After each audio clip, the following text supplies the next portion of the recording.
திருச்சிற்றம்பலம்.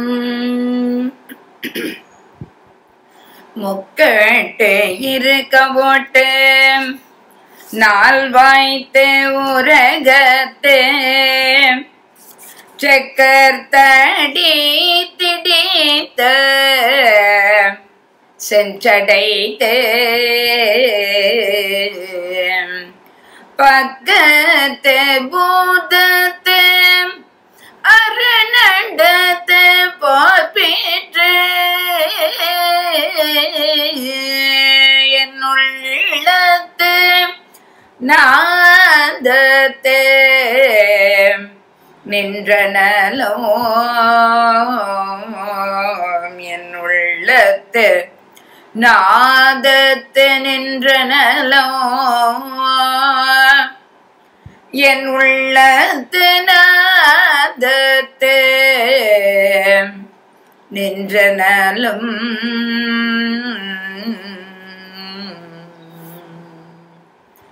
திருச்சிற்றம்பலம்.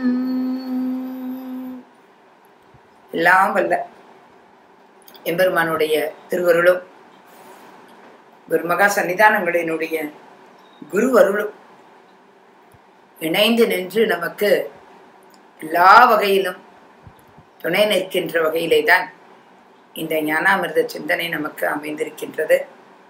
உண்மையிலேயே பெருமிதத்தோடு குருவருளுக்கும் திருவருளுக்கும் நன்றி கலந்த வணக்கத்தை தெரிவித்துக் கொண்டு வாகீச முனிவர் அருளி செய்த இந்த ஞானாமிர்தத்தினுடைய 47வது பாடலை இன்றைய தினம் நாம் சிந்திக்க இருக்கின்றோம்.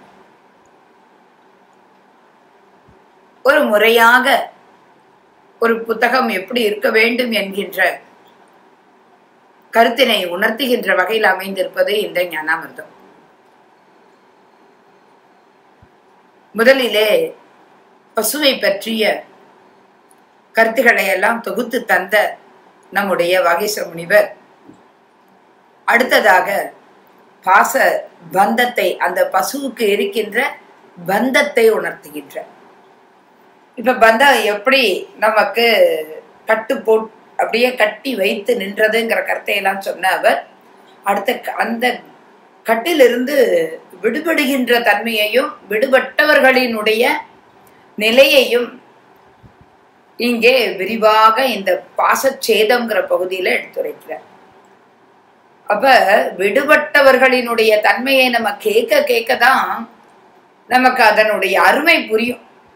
பாசத்துல இருந்து விடுபட வேண்டும் அப்படிங்கிற அந்த எண்ணமும் அப்பதான் வரும். அதை உணர்த்துவது போலதான் இப்ப இந்த பாசச்சேத பகுதியில ஞானியருக்கு எப்படிப்பட்ட அனுபவம், அவர்கள் இந்த உலகத்திலே நம்மோடு நம்மள மாதிரியே உண்டு உடுத்து கண்டு கேட்டு இருக்கின்ற நிலையிலும் அவர்களுடைய தன்மை என்பது ரொம்ப வேறுபட்டது, நாம் வணங்குவதற்குரியது. அதைத்தான் இங்கே இந்த பகுதியில எல்லாம் காமிக்கிறார். அப்ப அவர்கள் எதற்கும் கலங்காத தன்மை, அது ஒரு பக்கம்.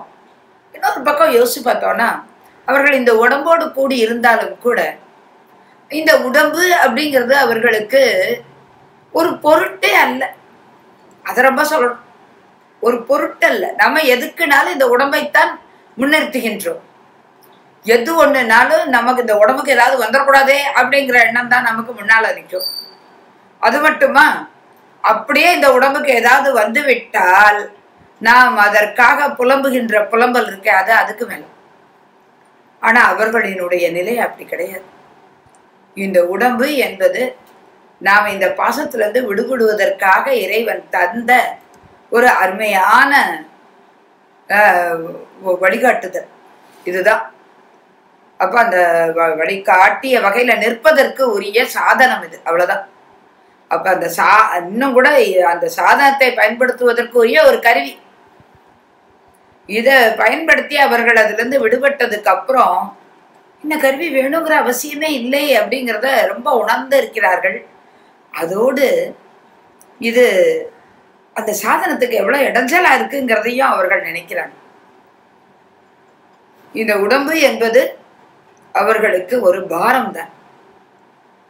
இந்த உடம்பை அவர்கள் எப்படா இறக்கி வைக்கலாம் அப்படிங்கிற மனநிலையில தான் இருப்பாங்க. மணிவாசகர் சொல்லுகின்ற பொழுது வேற்று விகார விட குடம்பின் உட்கிடப்ப ஆற்றேன் அப்படிம்பார். இந்த இதுக்குள்ள இருப்பதற்கு எனக்கு முடியல என்கின்ற அந்த வகையிலே காட்டுவர். அந்த மாதிரியான ஒரு மனநிலை, அந்த மனநிலையை இங்கே வாகீச முனிவர் ரொம்ப ஒரு உதாரணத்தின் வழி எடுத்து வைக்கிறார். நமக்கு வியப்பை தருகின்ற வகையில் அமைந்திருக்கிற ஒரு உதாரணம் இது. எத்தனையோ ஓமைகள் வாகீச முனிவரினுடைய பாடல்கள்ல ஓமை இல்லாமல் இருக்குமா? ஓமை இல்லாம எந்த பாடலும் கிடையாது. அப்படிப்பட்ட இந்த நூலிலே இந்த 47வது பாடலிலே அமைந்திருக்கின்ற இந்த ஓமையானது நமக்கு வியப்பை தருவதோடு ஒரு சிந்தனையை முன்வைக்கிறது, சிந்திக்க வைக்கிறது. அப்படி என்ன ஓமை சொன்னார் அப்படின்னா, ஒரு காடு, என்ன காடு? சுடுகாடு. அணங்குகள் எல்லாம் கூத்தாடுகின்ற ஒரு சுடுகாடு, பேய் கூட்டங்கள் நிறைந்த ஒரு காடு. அங்கே ஒலிக்கின்ற ஒலியானது ஒரு பாலை நிலத்தை உணர்த்துகின்ற மாதிரியான சத்தங்கள். இன்னும் பாறைனால பிரிவு, அப்ப பிரிவின் போது எப்படியான சத்தங்கள் இருக்கும் அப்படின்னு சொன்னா நம்மை கொஞ்சம் வருத்தத்திலே ஆழ்த்துகின்ற சத்தங்கள், அதோடு ஆரவாரமான ஒரு சத்தம். அந்த ஆரவாரமான சத்தத்தை எப்படி காட்டுகிறார் அப்படின்னா, வாகை மரம், நல்ல வாகை மரம், அது ஒரு பாலை நிலத்துக்கே உரிய மரம், தண்ணி இல்லாட்டினாலும் அந்த மரம் நல்லாதான் வளர்ந்துருக்கும். அப்படிப்பட்ட அந்த மரத்தினுடைய இது நெற்றுகள், நெற்று அப்படின்னா அதுல உள்ள காய், காஞ்சு போன காய், முதிர்ந்து காய்ந்து தொங்குகின்ற அந்த நெற்றுகள் எல்லாம் உள்ள விதை இருந்தாலும் இருக்கலாம், இல்ல தெரித்து அந்த விதையெல்லாம் கூட விழுந்தாலும் அந்த நெற்றோட இது ஓலை மழி மட்டும் இருக்கும். இதெல்லாம் காத்துக்கு அப்படியே சலசல சலசல சலன்னு அப்படி சத்தம் கேட்கும். அந்த ஒலியை இங்க நமக்கு முதல்ல எடுத்த உடனே காட்டுகிறார். வாகை வெண்ணெற்று ஒலிப்ப, கூகை குளறு குரல் பல்லியம் துவைப்ப. எப்படி இருக்குதா? ஆண்டையினுடைய குரலானது அங்கே அப்படியே பல்லியம் வாசிக்கிற மாதிரி இருக்கா. பல்லியம் அப்படிங்கிறது ஒரு வாத்தியம், எம்பெருமான் ஆடுகின்ற பொழுது வாசிக்கப்படுகின்ற வாத்தியங்களிலே ஒன்று பல்லியம். இந்த பல்லியம் அப்படிங்கிறது அந்த அதனுடைய ஓசையானது நமக்கு ஆந்தையினுடைய குரல் போல இருக்கின்ற தன்மையை இங்கே உணர்த்துகின்றார். ஆந்தையின் குரல் அங்க பல்லியம் வாசிப்பது போல இருக்க, அதோடு ஓரி தளங்கு குரல் முரசம் ததும்ப. இங்க ஓரினா நரிகள். இந்த நரி ஊளை இடுகின்ற இந்த சத்தம் தளங்கு குரல்ங்கிறார். இந்த ஊளை சத்தம் எப்படி இருக்குதா? அங்க முரசம் கொட்டுவது போல. இப்படியெல்லாம் இருக்க, இவை தவிர அங்க இவ்வளவு ஒலிகள் இருக்கிற இடத்துல கொஞ்சம் வெளிச்சமும் வேணும்ல. அந்த வெளிச்சத்துக்கு எது இருக்குது அங்கே அப்படின்னா, ஏன்னா ஒரு அரங்கம், ஆடுகின்ற அரங்கம், அந்த அரங்கத்துல நல்ல ஒலிகளும் எழுப்பப்படும், அங்க வெளிச்சம் ஒளியும் காட்டப்படும். அந்த ஒளி என்னது அப்படின்னு சொன்னா, எரிகின்ற பிணம். அந்த பிணத்தினுடைய கையானது அப்படியே தெரித்து விழுகிறது. அப்படி தெரித்து விழுந்த நிலையில ஒரு பேய் அதை தூக்கிட்டு போகுது. அப்ப அந்த சில பேய்கள் அதை தூக்கிய வகையிலே அது தீவெட்டி பிடிச்ச மாதிரி இருக்கா. சரியா? அந்த பேய்கள் தூக்கிய அத எரிகின்ற பிணத்தினுடைய கை, அத அவர் சொல்றார். விழிந்தோர் பிணத்தின் கை விளக்கு எடுப்ப, கூலி கணங்கள் பேரவை அணங்கு நடம் நவிற்றும் காடு. ஆக இந்த இடத்திலே இந்த காடு அந்த காடு பகுதியிலே அந்த பேய்கள் எல்லாம் ஆடுகின்ற அந்த தன்மை, அங்கே இருக்கின்ற காட்சியை நமக்கு வைக்கின்றார். பிணத்தினுடைய கை விளக்கு அங்கே இருக்கிறதுங்கிறார். ஆக அப்படிப்பட்ட அந்த பேய்கள் அங்கே நடமாடுகின்ற வகையில் அமைந்திருக்கின்ற ஒரு காட்சியை இந்த இடத்துல நமக்கு காட்டுகின்றார். அது எப்படியாக அமைந்திருக்கிறது அப்படின்னு சொன்னா, ஒரு ஆர்கெஸ்ட்ரா மாதிரி இருக்கா. என்ன ஆர்கெஸ்ட்ரா? நடனமாங்க அரங்கத்துக்கு அங்கே அமைக்கப்பட்டிருக்கின்ற ஒரு மேடை, அரங்கம். அந்த அரங்கத்திலே என்ன அமைந்திருக்கிறது? நரிகளினுடைய ஓசை, ஆந்தையினுடைய குரல், வாகை மரத்தினுடைய நெற்றுகளின் ஒலி ஒரு பக்கம், இன்னொரு பக்கம் எரிகின்ற பிணத்தினுடைய கையை சில பேய்கள் தூக்கிய வகையில தீவட்டி பிடித்தது போல இருக்க பேய் கூட்டங்கள் எல்லாம் ஆடுகின்ற அந்த பேரவை. அங்க ஒரு அணங்கு பேய் கூத்தாடுகின்றதா. இப்படியாக அவர் ஒரு காட்சியை காட்டிவிட்டு அங்கே ஒருவன் வருகின்றான். அவன் தன்னுடைய தோளிலே ஒரு பிணத்தை போட்டுக்கொண்டு வருகின்றான். அவ்வாறு வருகின்றவன் அந்த பிணத்தை எரிப்பதற்காக வருகிறான். பெரிதாக பாடை கட்டி பலர் தூக்கி கொண்டு வருகின்ற மாதிரியான நிலையெல்லாம் இல்லை. அவன் தனி ஆளாக அந்த பிணத்தை எரிப்பதற்காக தூக்கி கொண்டு வருகிறான். அவனுக்கும் அந்த பிணத்திற்கும் எந்த சம்பந்தமும் இல்லை என்றாலும் அதை எரிக்க சொல்லி கொடுத்துவிட்ட நிலையில் அவன் இதில் வேலை செய்கின்ற தன்னுடைய தொழில் என்கின்ற நிலையிலே அந்த பிணத்தை எரிப்பதற்கு வருகின்றான். அப்ப அந்த காட்டை இடமாக கொண்ட ஒருவன், அந்த ஒருவன் அப்படிங்கிறது காடை யார் இடம் கொள்வார்? காடை இடம் கொள்வது யார் அப்படின்னா அந்த உயிரற்ற ஜடம்தான். அந்த பிணத்தை, காடை இடம் கொள்ள இருக்கின்ற அந்த பிணத்தை தூக்கி கொண்டு வருகின்ற ஒரு ஆடவன். இப்ப அந்த ஆடவனினுடைய மனநிலை எப்படி இருக்குங்கிறத நமக்கு வாகீச முனிவர் காட்டுகின்றார். அவருடைய உள்ளம் போல ஆடவன் உள்ளம் கடுப்ப. என்னடா அது, அவனுடைய உள்ளம் எப்படி இருக்க போகுது அப்படின்னு யோசித்து பார்த்தால், அவன் நீண்ட நேரம் அங்க சுமந்து வந்திருக்கிறான் இல்லையா அந்த பிணத்தை, அந்த பெரும் பாரத்தை. அப்ப அவன் இங்க வருகிற போதே அவனுடைய மனநிலை எப்படி இருக்கும்னா, எப்படா இந்த பிணத்தை இறக்குவோம்னு இருக்கும், எப்ப இறக்க போறோம் அப்படின்னு. அப்படி எண்ணுகின்ற உள்ளத்தோடு தான் வருவான், விரைந்து வருவான். சீக்கிரம் கொண்டு போய் அதை போட்டு எரித்து விட வேண்டும் அப்படிங்கிற வகையிலே அவன் அந்த பாரத்தை இறக்க வேண்டும் சீக்கிரம் என்ற அந்த பாரம் அவனுக்கு ரொம்ப கனமாக இருப்பதனால், எப்ப கனமா இருக்குதோ அப்பதான் சீக்கிரம் இறக்கி வைக்கணும்னு தோணும். அப்படி அவனுக்கு இருக்கின்ற அந்த மனநிலை போல இதுதான் ஓமை. யாருக்கு விளத்தையும் சொல்றாரு இந்த ஓமைய என்றால் ஞானியருக்கு சொல்றாரு. ஞானியருக்கா அப்படின்னா ஆமா, அவங்களுக்கு தான் புரியுது. என்ன புரியுதுன்னா, எவ்வளவு காலமா இந்த உடம்ப சுமந்துட்டு இருக்கிறோம், இவ்வளவு காலம் இந்த மலம் பொதிந்த உடம்பு, மலப்பொதியாக இருக்கிற உடம்பு, இந்த உடம்பு பாரத்தை எப்ப இறக்கி வைக்கலாம் என்று நீண்ட காலம் தூக்கி வந்த அந்த தன்மை இப்பதான் அந்த கணம் தெரியுது. ஞானியருக்குத்தான் அந்த உடம்பினுடைய கணம் தெரியும். நமக்கு எங்க தெரிய போகுது? நமக்கு அது நல்லாதான் இருக்கும். இந்த உடம்பை கொண்டுதான் மற்றவற்றை தூக்குவோம். இந்த உயிர் இந்த உடம்பை தூக்கி கொண்டு இருக்கிறது அப்படிங்கிறதெல்லாம் நமக்கு தெரியாது.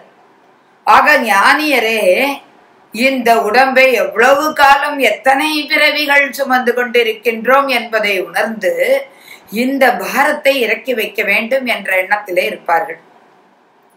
அப்ப இந்த பாரத்தை இறக்கினாதான் எம்பெருமானுடைய திருவடி நமக்கு அப்படியே கண்கூடாக தெரியும்.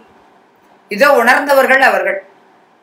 நமக்கெல்லாம் இந்த பாரம்னு தெரியாது, இதை இறக்கினா எம்பெருமானும் தெரிய மாட்டான்.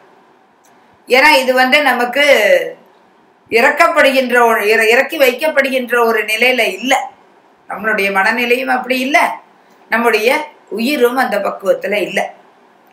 அப்ப அவர்களுக்கு இந்த பாரத்தை இறக்கி வைத்தால் எம்பெருமானுடைய திருவடி காட்சி கிடைத்து விடுமே என்பது உணர, அப்பொழுதுதான் இந்த வாக்கு மனத்திற்கு அப்பாற்பட்டவனாக இருக்கின்ற அந்த எம்பெருமானை, எம்பெருமானுடைய இணையில்லாத அந்த பேரின்பத்தை அனுபவிக்க வேண்டும் நாள் வந்துவிட்டது அப்படிங்கிறத உணர்ந்து, ஆக இது எப்படி கிடைக்கும், எப்ப வரும், என்று வரும் அப்படிங்கிற அந்த நீண்ட நினைவுடையவர்களாய் அவர்கள் இருப்பதனால் அவர்கள் இதனை இறக்கி வைக்கக்கூடிய மனநிலையில இருப்பார்கள். அப்படிப்பட்ட குற்றம் நீங்கிய சிறப்பில் இருப்பவர்கள் இந்த ஞானியர். இதைத்தான் இந்த பாடலிலே நமக்கு எடுத்து காட்டுகிறார். ஏன்னா அந்த பிணத்தை தூக்குறவனுக்கும் அந்த பிணத்துக்கும் எந்த ஒரு தொடர்பும் கிடையாது. அதுபோல இந்த ஞானியர்கள் இந்த உடம்போட எந்த தொடர்பும் இல்லாதவர்கள். நமக்கெல்லாம் இந்த உடம்போட ரொம்ப தொடர்பு உண்டு. இந்த உடம்ப நம்ம விடுறதுக்கெல்லாம் மனசு கிடையாது. ஆனா அந்த ஞானியருக்கு எப்படிப்பட்ட மனநிலைனா, இந்த உடம்போடு ஒட்டாத மனநிலை. எந்த வகையிலும் அவர்களுக்கும் இந்த உடம்புக்கும் ஒரு பெரிய தொடர்பெல்லாம் இல்லை. அதை அவர்கள் உணர்ந்தவர்கள். உணர்ந்ததனால்தான் எம்பெருமானுடைய திருவடியை எய்தக்கூடிய அந்த நாளையும் அந்த பேரின்பத்தை அனுபவிக்கக்கூடிய அந்த வாய்ப்பையும் எதிர்பார்த்து காத்திருக்கிறார்கள். அவர்களுடைய மனநிலையை இந்த பாடலிலே இவ்வளோ அழகாக நமக்கு வாகீச முனிவர் எடுத்து காட்டிவிட்டார். ஆக இந்த பாடலிலே சொல்லப்பட்டது, வாகை வெண்ணெற்று ஒலிப்ப, கூகை குளறு குரல் பல்லியம் துவைப்ப, ஓரி தளங்கு குரல் முரசம் ததும்ப, விழிந்தோர் பிணத்தின் கைவிளக்கு எடுப்ப, கூலி கணங்கொள் பேரவை அணங்கு நடம் நவிற்றும் காடு. அந்த காடு பதி கொண்ட ஒருவன் தரும் ஆடவன், தரும்னா கொண்டு வரும் அந்த ஆடவன், உள்ளம் கடுப்ப நேடிய மலப்பொதி இரிய நூறி உரை தொடக்கு உணர்வு இவற்றோடு கழிந்த உணர்வோடு கழிந்த இணையில் இன்பத்தை என்று கொள் எய்தும் எய்து ஞான்று என்றே நன்று நெடிது நினைகுவர் மாதோ வடுநீங்கு சிறப்பின் வயங்கியோரே என்று இவ்வாறு வடு நீங்கிய குற்றம் முழுவதும் நீங்கிய சிறப்பிலே இருக்கின்ற இந்த ஞானியரினுடைய உள்ள கிடக்கையை இந்த பாடலிலே காட்டிய வாகீச முனிவர் அடுத்த பாடலிலே இந்த வாகீச முனிவர் காட்டுவது என்னதுன்னா, இந்த ஞானியருக்கு இருக்கிற பிராரத்தம் எப்படிப்பட்டதுங்கிறத சொல்ற. அது ஒன்றும் பெரிய பயனை எல்லாம் தந்து விடாது. நமக்கு பிராரத்தம் பயன் தரும். நமக்கு பிராரத்தம் என்பது வினை பயனை ஊட்டுவதாக இருப்பது. ஆனா இந்த ஞானியருக்கு வினை பயன் என்பது வினை பயன், அதாவது இந்த பிராரத்தம் என்பது வினை பயனை ஊட்டுவதாக இருக்காது. அது எப்படிப்பட்டதா இருக்கும்னா, மேலோட்டமா தந்து செல்லும். அந்த வினையை வினை பயனை அங்கே உணர்த்தும் என்றாலும் அங்கே அது பெரும் அனுபவத்தை பெரிய பயனை தந்து விடாது. அது மேலும் வினையை விளைவிக்காது. நமக்கெல்லாம் என்ன ஆகுதுன்னா, இந்த பிராரத்தத்தை அனுபவிக்கிறப்பவே நம்ம 4 இதை செஞ்சிருவோம். உண்மைதான். இந்த பிராரத்தத்தை அனுபவிப்பதே இப்ப ஒரு பிராரத்தம் இருக்கு. என்ன பிராரத்தம் அப்படின்னு சொன்னா, நல்லா எம்பெருமானுடைய புகழையெல்லாம் அனுபவிக்கக்கூடிய ஒரு பிராரத்தம். நல்வினையே எடுப்போம், நல்ல வினைதான். அப்ப அந்த நல்வினை ஆகிய இந்த பிராரத்தத்தை நம்ம அனுபவிக்கணும்னு இருக்குதுன்னா அதுக்கு என்னெல்லாம் செய்யறோம்? அடிச்சு பிடிச்சு கோயிலுக்கு ஓடுறோம் இல்லையா? அடிச்சு பிடிச்சு இன்னைக்கு திருவிழா, இன்னைக்கு சாமி வெளியில வந்துடும், அங்க பார்க்கணும் அப்படிங்கிற ஒரு ஆர்வத்தோடு விரைந்து செல்லுகின்றோம். இப்படி செயல்கள் நம்ம கிட்ட உண்டு. எம்பெருமானை உள்ள பாக்குற மாதிரியான அந்த மனநிலை இன்னும் நமக்கு இல்லாததுனால என்னதான் நமக்கு நல்ல பிராரத்தம், இறைவனை பார்த்து நல்லா அனுபவிக்கிறக்கூடிய அந்த பிராரத்தம் இருக்குதுனாலும் அதற்கு என்ன செய்கிறோம்னா, நல்ல கிளம்பி போறோம். சரி, கிளம்பி போறோமே, அப்படி போகின்ற பொழுது வெறுமன வேகமா போன மட்டும் இருக்கா? அப்படி வேகமா போறப்பே 2 பேரை இடிச்சிட்டு வேற போகும். நல்ல அனுபவம் தான், நல்ல பிராரத்தம் தான். ஆனாலும் கூட இங்க பார்த்தால் நம்ம செய்கின்ற செயல்கள் எப்படி இருக்கும்னா சொல்ல முடியாது. இல்ல இந்த மாதிரி அமர்ந்து கொண்டு எம்பெருமானுடைய திருவடியை அனுபவிக்கணும்னு நல்ல தேவார திருவாசகத்தை சொல்லி கொண்டிருந்தாலும் இருக்கலாம். அதுவும் வினைதான். அப்படி ஒரு நல்ல செயலை செய்கின்ற மாதிரியான ஒரு அமைப்பும் நமக்கு இருக்கும். சரி, அப்படி சொல்லி தேவார திருவாசகத்தை சொல்லி இந்த சுபபுண்ணியமாக அப்படி வைத்து கொண்டு செல்வோமா அப்படின்னு சொன்னா அதுவும் அப்படி முழுமையுமா இருக்குமான்னு சொல்ல முடியாது. அங்க நான் அப்படின்னு ஒரு முனைப்பு வேற வந்து எட்டி பார்க்கும். எட்டி பார்க்கறப்ப நான் எப்படி பாடுறேன் பாருங்க, நீங்க என்ன இப்படி சொல்லிட்டு இருக்கீங்க அப்படி ரெண்டு பேர்கிட்ட அந்த தேவாரத்தை அவங்க அனுபவிக்கிறத திருவாசகத்தை அனுபவிக்கிறத விட்டு நீங்க பாடுறது கொஞ்சம் கூட நல்லாவே இல்லை, இப்படி வேற ரெண்டு வார்த்தை விட வேண்டியது. ஐயோ இத பாடுறப்ப தேவாரம் திருவாசகம் கேட்ட மாதிரியே இல்லைங்க அப்படின்னு வேற ரெண்டு வார்த்தை. இதுதான் வினைய கூட்டிட்டு போகிறது. இப்படியாக என்னதான் பிராரத்தத்தை நம்ம அனுபவிக்கிற போது நல்ல அனுபவமாக இருந்தாலும் அங்க வினை அப்படிங்கிறத நம்ம கூட்டத்தான் செய்வோம். ஆனா இந்த ஞானியர் அப்படி கிடையாது. அவர்களுக்கு இந்த பிராரத்தமும் ஒரு பெரிய தாக்கத்தை கொண்டு வந்து தரப்போவதில்லை. அவர்கள் முனைப்போடு அதிலே அடுத்த காரியங்களை செய்ய போவதும் இல்லை. ரொம்ப அருமையோடு இந்த பகுதியில அதை காட்டியிருக்கிறார். நஞ்சு வீற்றிருப்ப வெஞ்சின பகுவாய் போர்வை நீத்த புயங்க தன்ன ஆசரு படிவத்து ஆன்றோர் நிற்க. இதுதான் அவர்களுடைய தன்மை. எப்படின்னா நிற்க என்று அமைதி காத்து இருக்கின்ற தன்மை இல்லையா? வெஞ்சினமும் நஞ்சையும் கொண்டு தன் வாயிலே கொண்டு இருப்பதுதான் நாகம். அப்படிப்பட்ட நாகமே ஆனாலும் என்ன செய்து விடுகிறதுனா ஒரு எல்லை வந்த உடனே தன்னுடைய தோலை உரித்து விடுகின்றது. அப்படி தோலை உரிக்கின்ற பொழுது நஞ்சையும் கக்கி விடுகின்றது. பிளந்த வாய், அந்த பிளந்த வாயானது குத்திருமோ அப்படிங்கிற ஒரு நிலை ஒரு பக்கம் இருக்க, இங்க அதெல்லாம் பண்ணல. அப்படியே நஞ்சை உமிழ்ந்து தோலை உரித்து இப்ப துறந்து விட்டது. அப்படி எல்லாவற்றையும் துறந்து நிற்கின்ற பாம்பை போலங்கிறார். அந்த பாம்பு எல்லாத்தையும் துறந்து விடுவது போல தன்னுடைய நஞ்சையும் துறந்து விட்டது, தன்னுடைய தோலையும் துறந்து விட்டது. அது போல இந்த ஞானியர் ஆசையெல்லாம் துறந்து தன்னுடைய உடம்பையும் துறந்து உள்ளத்தால் துறந்து, ஆக உள்ளத்தால் அந்த உடம்போடு ஒட்டாத நிலையையும் எப்படி பாம்பு தோலை உரித்து விட்டதோ அதுபோல இந்த உடம்பை தன்னிலிருந்து அப்படியே துறந்து நின்ற அந்த ஞானியர் அந்த நஞ்சை கக்கி விட்டது போல இவர்களும் இந்த ஆசையை எல்லாம் துறந்து விட்டு இப்படி இருக்கின்ற அவர்களுடைய மனநிலை. உண்மையிலேயே ரொம்ப அருமையான ஓமை போட்டிருக்காரு.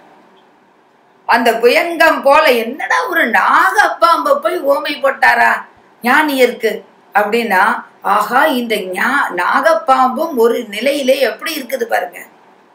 தனக்கென எந்த முனைப்பும் இல்லாத இந்த ஞானியருக்கு ஓமை கூறப்படுகின்ற அளவுல இருக்குது பாருங்க. ஆசரு வடிவத்து ஆன்றோரு, இந்த ஆசரு படிவத்திருக்கின்ற ஆசுனா முனைப்பு, குற்றம், எந்த குற்றமும் இல்லாமல் அருளிலே மூழ்கி நிற்கின்ற இந்த ஆன்றோர் நிற்க அவர்களுடைய தன்மையானது அப்படியே அமைதியாக இருக்க. இப்ப இந்த இடத்துல எனக்கு உடனே ஞாபகத்திற்கு வந்தது இதுதான். என்னன்னா குருஞான சம்பந்தர் அவருடைய ஆசிரியரானவர் அவரிடத்து நிற்கன்னு ஒரு வார்த்தை சொன்னார். அந்த வார்த்தையே அவருக்கு ஒரு பெரிய மந்திரமாக, தாரக மந்திரமாக இருந்துச்சு. அதுல அப்படியே முனைப்பின்றி அந்த அருள்ல மூழ்கி நின்றுட்டார். அப்ப குருவருள்ல அவர் மூழ்கி நின்ற தன்மை அப்படியே திருவருளோடு ஒன்று செய்து விட்டது. அப்படி நிற்கங்கிற அந்த வார்த்தையினுடைய அருமையை பாருங்க. இங்கேயே அதை காமிக்கிறார் வாகீச முனிவர். ஆன்றோர் நிற்க. அப்ப அடுத்தது அவர்களினுடைய அந்த அவர்களுடைய தோற்றம் எப்படி இருக்குதுங்கிறத அடுத்து சொல்றேன். அவர் வெளி தோற்றம் எப்படி இருக்குது? நம்மள மாதிரி இருக்கு. நம்மெல்லாம் எப்படி இருக்கிறோமோ அதே மாதிரிதான் அவர்களுக்கு தோற்றம் எல்லாம் இருக்கு. ஆனா வெளியில தெரிய வராதது என்னது அப்படின்னு சொன்னா தெரியா தேர்ச்சி. அதுதான் ஞானம். அவங்க கிட்ட இருக்கிற அந்த ஞானம் நமக்கு தெரியல. அவர்கள் அந்த ஞானத்துக்குள்ள மூழ்கி நிற்கிறார்கள். ஆனாலும் நமக்கு அந்த ஞானம் புலப்படவில்லை. அவர்கள் அதை விட்டு நீங்காத உள்ளத்தோடு விளங்குகிறார்கள் இல்லையா? தேர்ச்சி தீரா உள்ளத்து அந்த ஞானியர் எல்லா பற்றுகளையும் எல்லா வினைகளையும் விட்ட தன்மை அவர்களுடையது. அவர்களிடத்து உள்ளுக்குள்ள ஒண்ணுமே கிடையாது. வெளியில பாக்குறதுக்கு தான் நம்மள மாதிரி. உள்ள அவங்க கிட்ட ஆசையும் கிடையாது, பற்று கிடையாது, அவர்களுக்கு வினையும் கிடையாது. ஆக வெறும் கூடு. அவர்களுடைய உடம்பு அப்படிங்கிறது வெறும் கூடு. அந்த வெறும் கூடு அப்படின்னா உள்ள நிறைந்திருப்பது அருள்.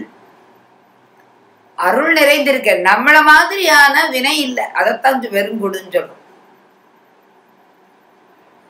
ஆக அப்படி உள்ளே எந்த ஒரு வினையும் பற்றும் ஆசையும் மாயா தன்மையும் இல்லாத அவர்களுடைய அந்த நிலையை மிக அழகான ஒரு ஓமையோடு சொல்றார் பாக்கியசுவாமி.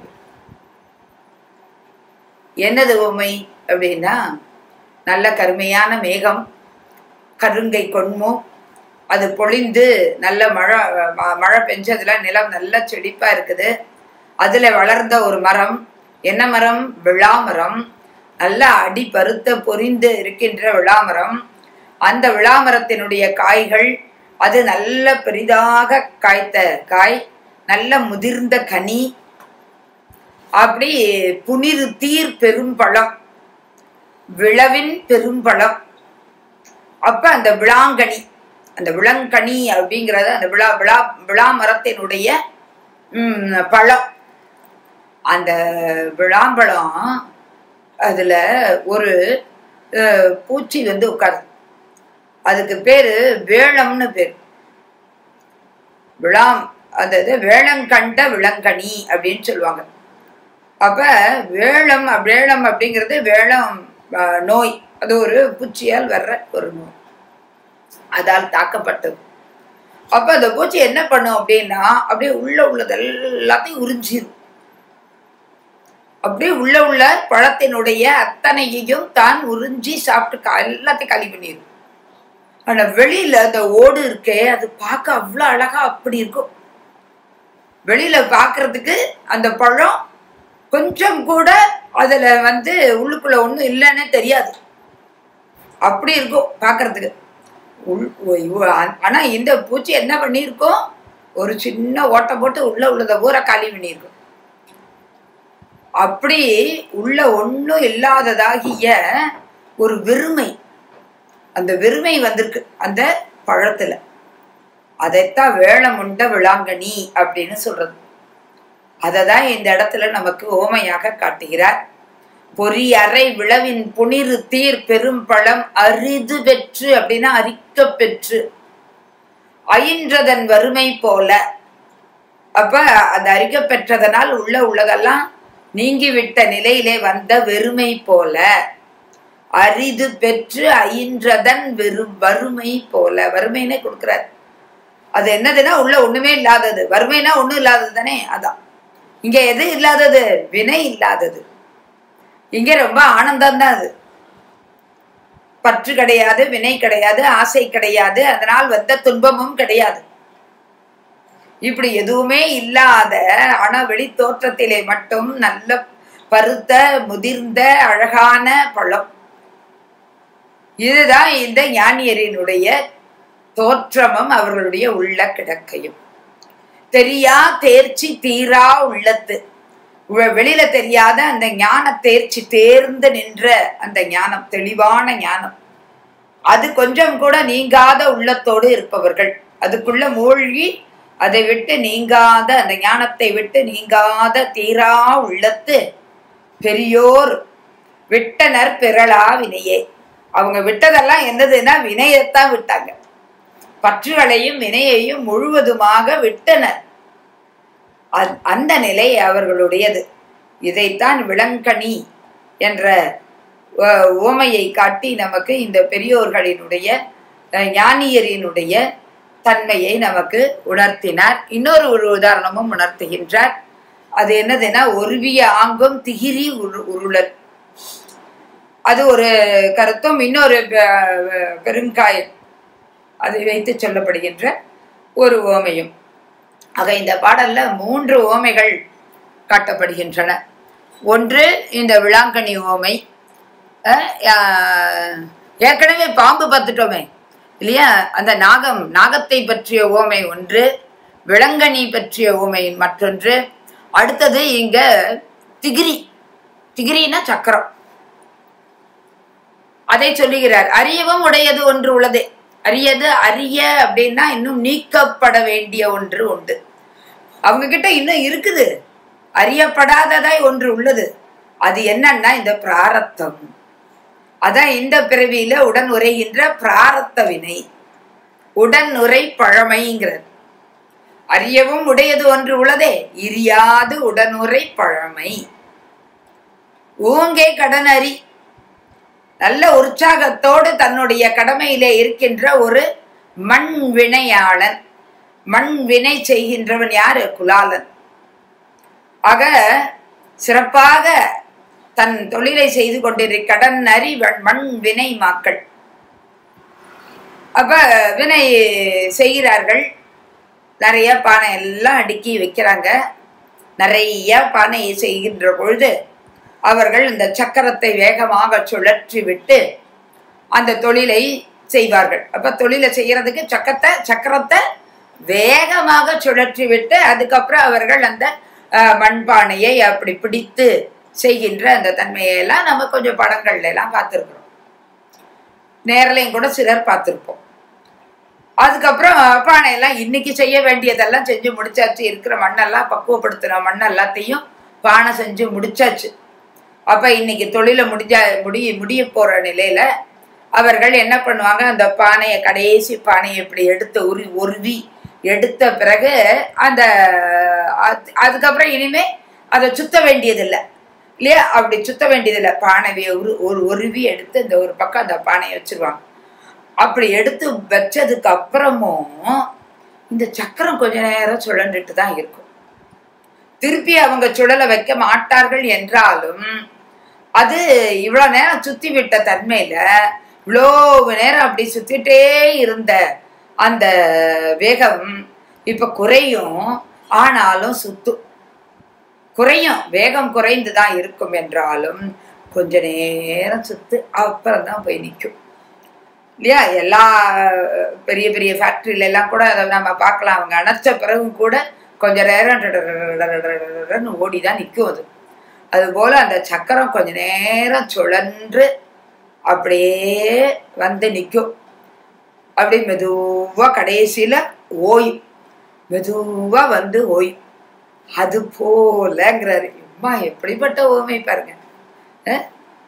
திகிரி உருட்டி ஒருவிய பிறகும் அது வருதல் ஓவுமாறும், அது சுழலுதல் வந்து கொஞ்சம் அப்படியே ஒரு வேகம் குறைந்து மெதுவா சுத்தி வந்து ஓயும். சரி, இப்ப இந்த மாதிரி வேகம் குறைந்து சுத்திட்டு இருக்குது இல்லையா?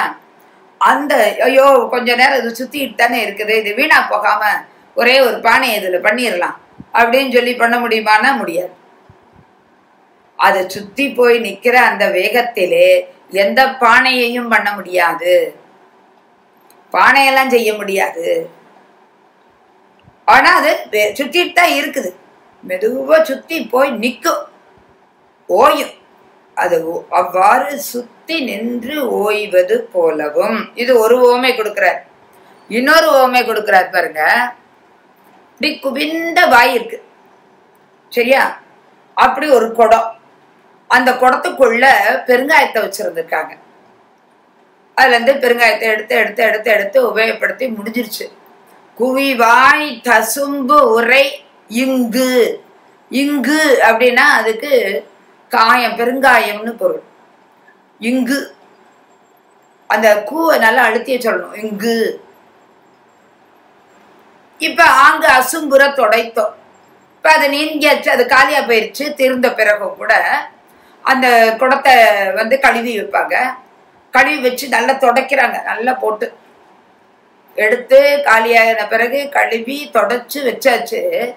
அப்புறமும் பார்த்தீங்கன்னா மோந்து பார்த்தோம்னா அதுல வாசம் இருங்கடி, ரொம்ப பெரும் மனம், நீங்காது, அவ்வளவு சீக்கிரம் நீங்காது, மெல்ல அந்த வாசம் அடிக்கும்.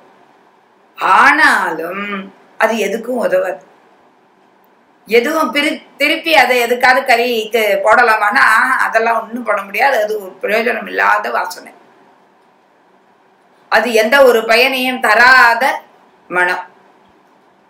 நீங்காது வீசினாலும் அது பயனை தராது. அந்த தன்மை போல, அந்த பெரிய தன்மை போல பெருங்கடன் அப்படிங்கிறார். இருங்கடி எகவா பெருங்கடன். எதோடது? இங்கு.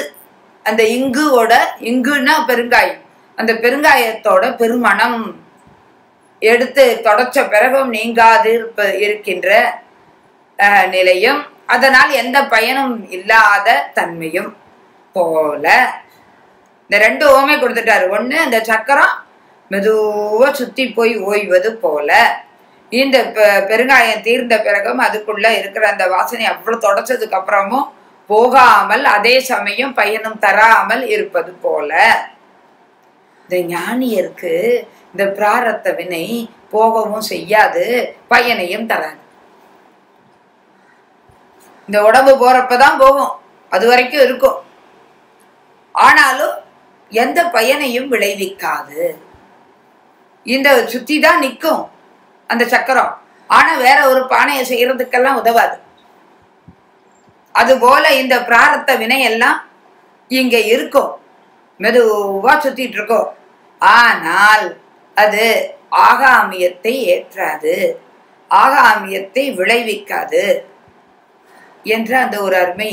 இந்த பிராரத்தமும் அவர்களை தாக்காது, பிராரத்த வினையும் எந்த பயனையும் விளைவிக்காமல் இருப்பதன்றி, இந்த உலகத்தவர்கள் எல்லாம் பிராரத்த வினை பயனை எப்படி கொண்டிருக்கிறார்களோ அதை போல இந்த ஞானியரினுடைய வினை அனுபவம் இருக்குமா?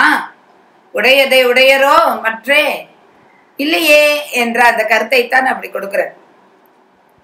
அப்ப அல்லதை அப்படின்னு சொன்னா அதுவன்றி அந்த பெருங்கடன், பெருங்கடன்னா அந்த பெருங்காயத்தினுடைய தன்மை, அந்த தன்மையோடு இருப்பதன்றி, அதான் அல்லதை.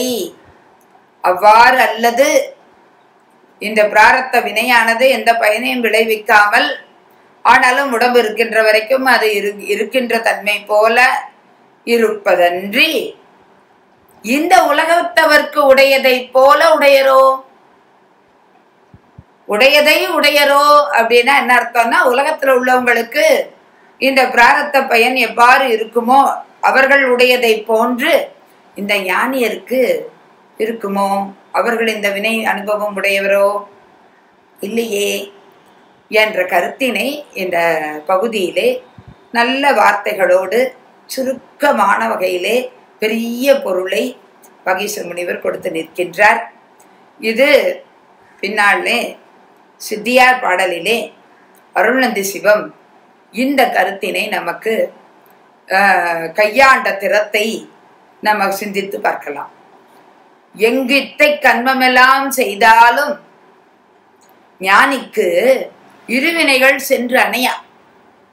முர்ச்சை வினை, முர்ச்சை வினைனா இந்த இடத்துல அது பிராரத்தம். இங்கு தங்கிப்போம் பாத்திரமும், இங்கு தங்கிப்போம் பாத்திரமும் அப்படிங்கிறாரு. இங்கு வைத்து எடுக்கப்பட்ட பாத்திரம், தங்கி போன பிறகு உள்ள பாத்திரம், அது போலவும் பாத்திரமும் அப்படின்னா அந்த பாத்திரம் போலவும், குலாலன் வினை தவிர்ந்த சக்கரமும். குலாலன் வேலையெல்லாம் முடிச்சதுக்கு அப்புறம் அந்த சக்கரம் எப்படி இருக்குமோ அது போலவும் கந்தித்து சுழலுமா போல். அப்ப இது ஒரு வகையிலே அங்கே ஒரு கட்டுக்குள்ள சுழன்று நிற்பது போல, இந்த மனத்தை கொஞ்சம் சுழல வைப்பது போல, பெருங்காயம் கொஞ்சம் வாசனையை சுழல வைப்பது போல, இந்த மங்கி போய் வாதனையால் உழல்விக்கும் எல்லா மலங்களும் பின் காயமுடு மாயுமன்றே. ஆக இந்த வினையானது, பிராரத்த வினையானது மங்கி போய் கொஞ்சம் அந்த அனுபவத்தோடு உழல்விக்கும். ஆனாலும் அதனால் வேறு ஆகாமியம் எல்லாம் ஏறிவிடாது. பின்னர் எல்லா மலங்களும் இந்த காயத்தோடு மாயும் என்ற கருத்தினை சித்தியார் பாடலிலே 10வது சூத்திரத்திலே காட்டினார் அருணந்தி சிவம். இது இங்கே நமக்கு சிந்தனைக்கு உரியது. இந்த 2 ஓமையும் அந்த பாடல்ல காமிச்சிருக்காரு. இந்த 2 ஓமையையும் இங்கே வாகீச முனிவர் இந்த ஞானாமிர்தத்திலே நமக்கு அவருக்கு முன்பாகவே காட்டிவிட்டார். ஆக இந்த கருத்து நமக்கு ஒரு அருமையான கருத்து. ஆக கடைசியில் அவங்க எப்படிதான் இருப்பார்கள் என்பதையும் சொல்றார். மற்றே அப்படின்னு காட்டி அந்த ஞானியருக்கு உடையது என்னதுதான்? அவர்கள் உடையதே யாது? அவர்கள் வைத்துக் கொண்டிருப்ப அவர்களுக்கு என்று உள்ளது என்னது? இப்படி இது கிடையாது அது கிடையாதுன்ட்டீங்களே, அப்ப என்னதான் அவங்களுக்கு இருக்கும் அப்படின்னு சொன்னா என்ன இருக்குமா? அவர்கள் எல்லை கூற முடியாத அளவுக்கு அந்த பேரானந்தத்தில இருப்பாங்க, அதுல எல்லாம் திளைத்து இருப்பார்கள். அதுவும் இந்த பிறவியிலேயே அவர்கள் திளைத்திருக்கிற தன்மை கிடைச்சிருக்குமே உங்களுக்கு என்று இந்த கடைசியில அதை சொல்லி நிறைவு செய்கிறார். உடையதை வரையளந்து அறியா திரையரும் திருத்த. திருத்த அப்படின்னு சொன்னா தீர்த்தன்னு அர்த்தம். தீர்த்தம்னா தண்ணி. தீர்த்த பேரானந்த புணரி. புணரினா கடல், பேரானந்த பெருங்கடல். ஆக வரை காண முடியாத அந்த பேரானந்த கடல். அதே போல அங்க திரை கிடையாது, அலையெல்லாம் இல்லாமல் அப்படியே நின்மலமான கடல் நீர். அந்த கடல் தண்ணி தீர்த்தம் எப்படி இருக்குது? அப்படியே அமைதியா இருக்கு. அது அந்த பேரானந்த பெருங்கடல்ல ஓராங்கு படிதல் அப்படின்னா ஒரே ஒரு நிலையாக அவர்கள் இப்பொழுது வேறு பல நிலைகள் எல்லாம் அவங்களுக்கு கிடையாது, பலவான எண்ணங்கள் எல்லாம் கிடையாது, ஒரே எண்ணம் தான், ஒருமித்த எண்ணம். எம்பெருமான் சிவபெருமானுடைய திருவடி அல்லாது வேற எந்த எண்ணமும் இல்லை.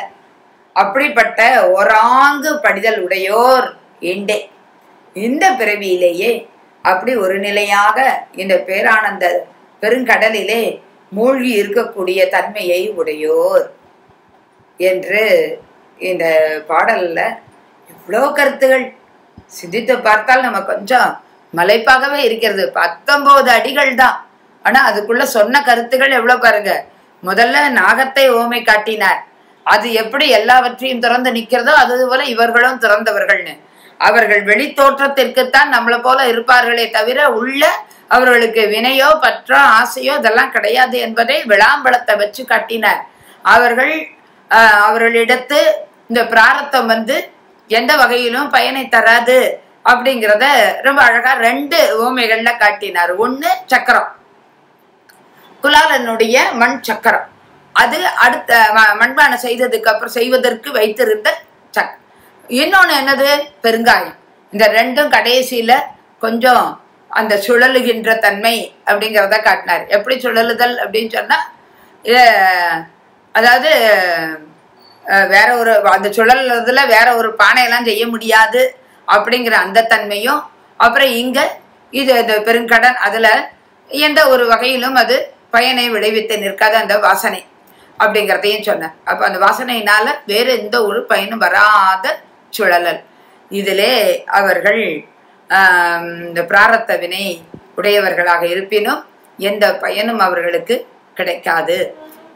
அது அவர்கள் அந்த அனுபவ பயன் அப்படிங்கிறதும் இல்லை, மேல் ஆகாமியமும் இல்லை என்பதை காட்டிவிட்டு அடுத்த ஓமையாக அப்ப அவர்களுக்கு என்னதான் இருக்கும் அப்படிங்கிற வகையிலே அவர்கள் உடையர். எதை உடையர்?